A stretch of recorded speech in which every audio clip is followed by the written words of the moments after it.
Hey guys, I wanted to take a second and talk to you about the Spanish F-18 that almost crashed into the beach. They narrowly avoided a disaster. And let me tell you, after having flown for the Thunderbirds, having seen air shows close up, knowing how crucial it is to maintain that distance and spacing from the crowd, and basically at all times be able to know how to get your jet away from the crowd. And overall, if you have some sort of a situation like a bird strike, an engine failure, you have to at all times make sure that you point away from the crowd. We're going to break down the Spanish F-18 video. I'll be talking to you about the different birds that are in the scene, what a fighter jet should do if they encounter birds, and then overall the mindset of flying air shows, doing flip turns, doing close tight-in maneuvers. As a Thunderbird pilot myself, this was always on my mind.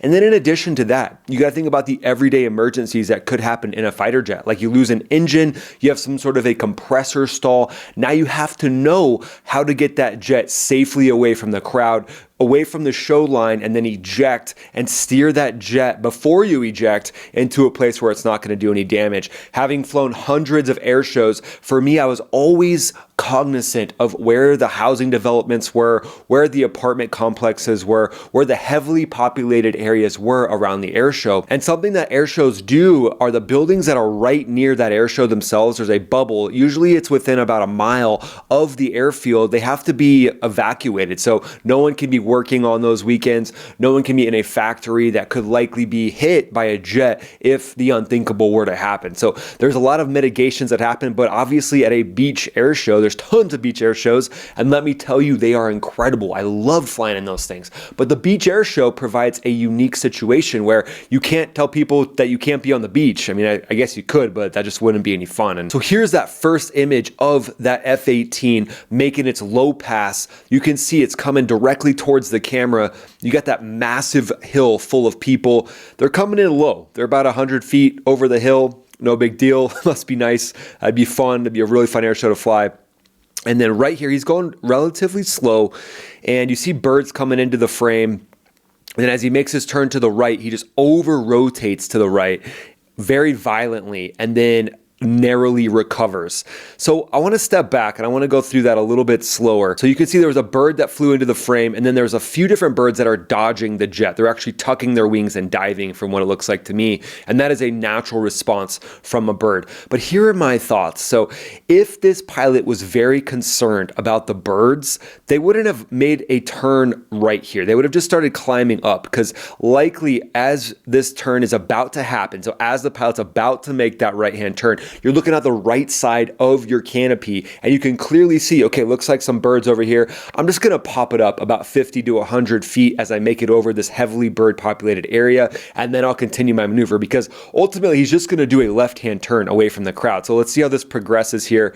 There he goes, does that upside down rotation, and yeah, so ideally, you don't put yourself in this situation, because this is a hayaka maneuver. This is basically a cowboy maneuver where he's looking upside down, and then he just realizes last second, I don't have enough airspeed, I don't have enough altitude to continue to spin this thing through. So big tip of the hat for understanding and realizing that. And there's this thing that we do in the airline world and the fighter jet world, and it's called an upset recover. And that just means at all costs, you have to get that jet into a position where it's not going to hit the ground. So a lot of pilots will think about it in the pitch, roll, power, stabilize, and then recover type steps. So pitch, you got to get your pitch right. In this case, unloading is what's going to be good for you, because that'll give you the fastest roll. So pitch would be the unload. So you push a little bit forward on the stick. You roll as fast as you possibly can. And that's what this pilot does. They use the max deflection of the F-18 there. At slow air speeds, it's not going to be as fast as it would be at a higher airspeed, but it's still pretty quick. So we got pitch, we got roll. Now power is going to come in, and the pitch is going to continue to go up,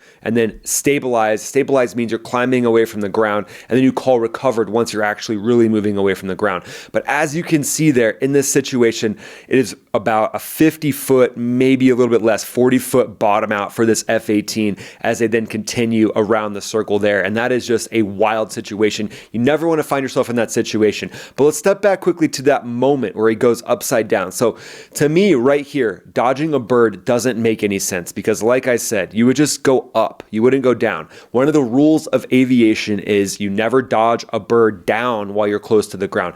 Maybe if you're up at altitude and it makes sense to go down, okay, but a lot of birds will tuck their wings and then dive, especially like a big hawk. That's exactly what they do. The predator type birds, they're going to tuck their wings in and then boom, they go down. So you don't want to go down to avoid a bird. I mean, it's kind of like you're driving your car and there's a deer. Like, do you swerve? Do you swerve and hit a sequoia tree because a deer comes in the road? No, you likely hit the deer because hitting that sequoia tree is going to be worse. Hitting the ground is going to have a 10 of 10 kill rate for your jet. I mean, you might survive. There's been cases where the pilot has survived, but the ground has a 10 of 10 PK. That is a kill probability of disabling, destroying your jet, and probably killing the pilot. So why risk that versus birds? There's been a lot of talk online about bird avoidance for this F-18. I just don't buy it. I don't think that's the case here. And again, this could also be the case of distraction. So the F-18 stick is in the center, just like the F-15E stick that I flew. So if this pilot for some reason was readjusting something on their kneeboard, they're readjusting the flow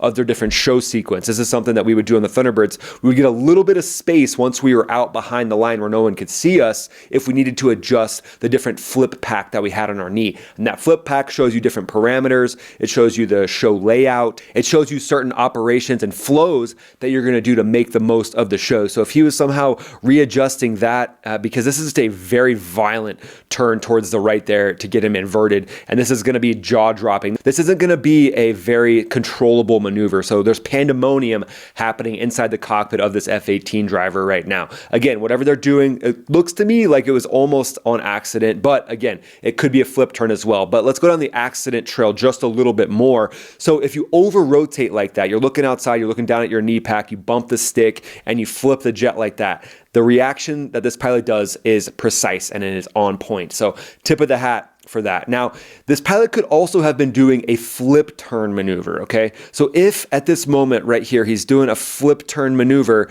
then you're gonna continue this through. But here's the thing, guys. When it comes to doing a flip turn, you need to have the airspeed and you need to have the altitude and you need to have the trajectory for your jet. So having flown, like I said, hundreds of air shows, what I always thought about when executing a flip turn was get the nose up, get it up and away from the ground, and then you can turn and then go the opposite direction. So it's kind of a show turn is what you would think of as a flip turn. It's when you turn to the left, but you end up going to the right, and it just looks really cool. It's just a really cool thing to see. So the stylistic points of a flip turn are definitely worth it, and I think maybe that is the most plausible situation because, again, dodging birds, I just don't buy it. I think that would be a dumb move. I'm not saying it's impossible, but to me, that is not a smart move as an aviator, dodging birds down while you're close to the ground. Second, adjusting some sort of smart pack or something on the knee of the pilot. Yeah, that's a little more probable to me. Maybe lost track situational awareness wise of what was going on and they try to adjust it and then boom, next thing you know, you're inverted. That has happened many times before. But the third thing would be executing a flip turn. So right here, he might think, hey, I got the thrust, I got the power, I want to go this way to the left in this situation. So I'm just going to go ahead and flip it to the right. So boom, right hand turn. Oh, and then all of a sudden he looks up and he's like, oh, that's pure ocean. And I have a downward trajectory. And you can feel that in the seat of the jet as you're executing that. So if you have that downward trajectory happening, now you're really putting yourself in a position where you're going to have to change your flight suit. You're going to need a brown flight suit after this. Luckily, he was able to pull it out of there. But here we go. As you see, he gets to not quite 180 degrees. And that's one of the key things too, because we're taught as fighter aviators, you go the shortest way to the horizon. So he stops this turn. He feels that sinking sensation.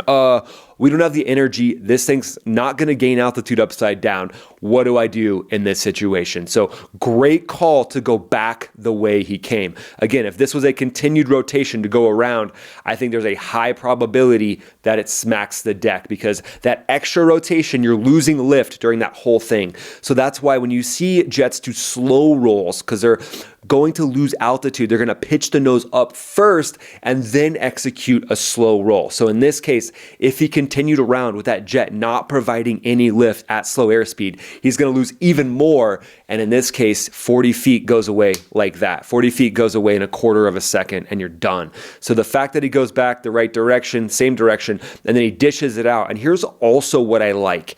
I like that as he's dishing it out, he's pitching away from the crowd. Because this fighter pilot is thinking, if I smack the deck, the worst case scenario is hitting the crowd. That is the number one thing that you want to avoid as a show pilot. So as he does this maneuver, this Hayaka seat of the pants, get away from the ground, he's tilting to the left away from the crowd, which is great. But unfortunately, his energy was directed towards the crowd. Now let's check out a different angle of this. Okay, here comes a little bit different of an angle. So as you can see, boom, right there, he pauses and then turns and dishes it out. And that left turn gets him away from the beach. But man, he is heading right towards the beach and right towards those condos. So incredibly dangerous to be pointing towards the crowd at all. I mean, there's really no reason to direct your energy towards the crowd. So the fact that he's directing the energy towards the crowd, even thinking about doing that flip turn, to me, that's a bit of a red flag. So that's something that you should be mission planning and thinking about before as that F-18 pilot is. All right, in this case, you know what? I'm not going to do a flip turn towards the right. I'm going to continue my energy just towards the left.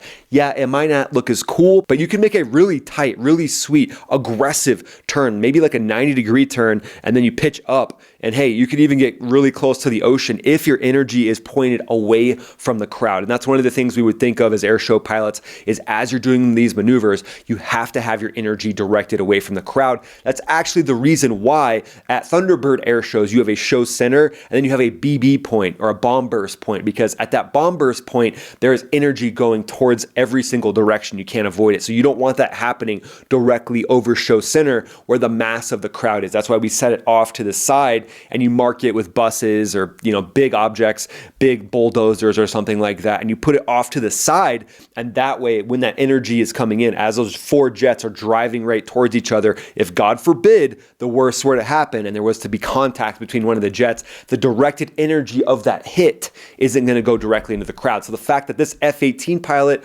wasn't necessarily thinking about that, if they were executing that flip turn, then that's a foul. You got to debrief that. You got to fix that. You can't let that happen in the future. You got to change your mindset to always directing your energy away from the crowd. And then I want to show you what it looks like in the cockpit to hit a bird and what that would sound like. So let's watch this video and we'll listen to the actual pilots when they talk about hitting the bird. Here we go.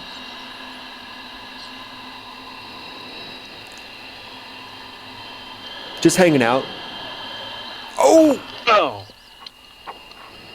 Stink for one flight, knock it off. One, knock it off. Two, knock it off. I just hit a bird. I even made the noise seeing that bird come in. So as you can see, a lot of times when you're up at altitude flying or you're down low, you probably won't even see that bird coming. I mean, they're so small and the angles that the birds are moving at might make them essentially invisible until last second. And that's why you get that reaction out of the pilot that, oh, like I didn't see that thing coming. This is not cool. This is my worst nightmare coming true, especially in a Viper F-16, a bird coming in like that underneath you. That's where your intake is. That's where all the moving parts are for your jet engine. So that is the worst case scenario. So for the Spanish F-18 pilot, likely they're not seeing a single bird out there that they're trying to dodge, again, because it's happening so fast. But if there's a swarm of birds, like there are multiple birds and there's gulls flying around the beach, obviously. So maybe, I mean, there is a small chance they saw that. But to me, I think likely this F-18 pilot was trying to do the flip turn or was slightly distracted by adjusting something in the cockpit, because dodging a single bird and maneuvering like that, especially towards the ground, is just a recipe for disaster. So likely not the case in this scenario. So hopefully that helps you guys understand a little bit about the mindset of what this F-18 pilot was dealing with. Again, all is well that ends well. So I want to give credit to the pilot. They were able to direct their energy away from the crowd. They were able to maneuver in a way that kept the crowd safe. They saved the jet. And now this is just a mess up and it's a debrief point and it's a foul, but it is something that they corrected and fixed. And as aviators, a lot of times people will beat themselves up consistently. Oh, that one time I did that, and they beat themselves up.